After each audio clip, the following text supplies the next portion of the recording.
I made a decision not to marry and to be single, and now I'm making another decision to be married.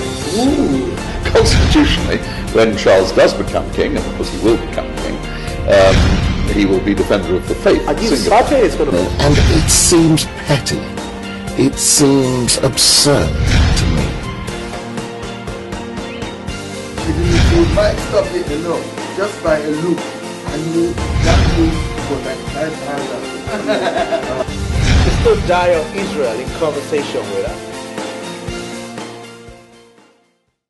So Usain Bolt at the moment, obviously with all the recent drug scandals in the paper, I mean it's really given the sport a really bad name. Right, all the doping and all the doping and all these people who are being uncovered, so it's really fantastic to have somebody like him so powerful in the sport, and really obviously others like Mo Farah and Christina O'Horrigo, some of our British gold medal winners. So really in that way it's been great for the sport having some of these strong performances at the World Championships. Brilliant. Yeah. Well, that's all we've got for now, but coming up after the break we're going to have the latest in the entertainment and business world. We're watching The Brunch on CMS TV.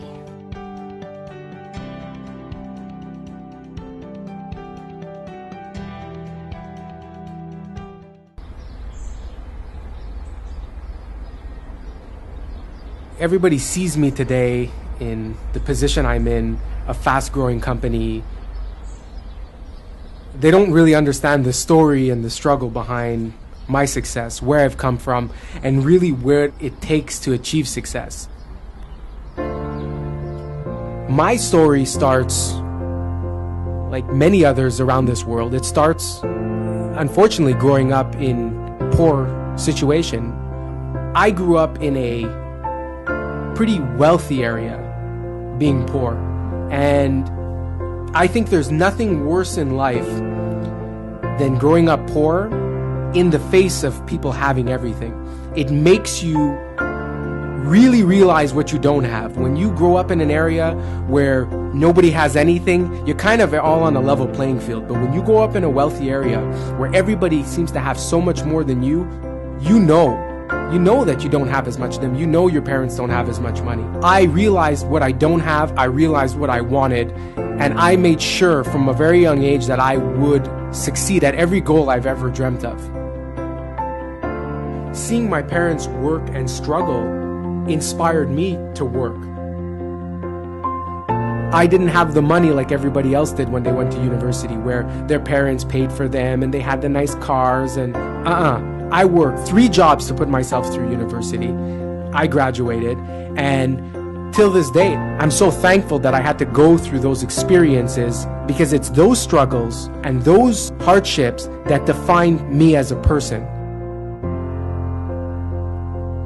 You need to sacrifice almost everything to achieve your goal. So when people say you're lucky, they don't know what they're talking about. And people that say that will never achieve their goal, because luck has nothing to do with it. Because if I was that lucky, I wouldn't have fallen on my face so many times. I wouldn't have failed so many times. I wouldn't have had so many sleepless nights. Perseverance is the key to success. And then when you succeed, people are going to try to justify to you in a very simple way why you've succeeded. I know what I'm capable of, I know what I'm going to do, and I know where I want to be, and nothing is going to stop me. I look at myself and I say, well, what else do I want to achieve? And the answer is still the same from when I was a kid. I want to achieve greatness. In many people's eyes, I've achieved success. But in my eyes, it's not enough. I want to achieve greatness. That is my story in life. It was my story in the past, and it'll be my story in the future. The ability to never give up and to always know where I want to go. I will not let anybody deter me from that goal, and I will never let anybody discourage me from achieving my goals.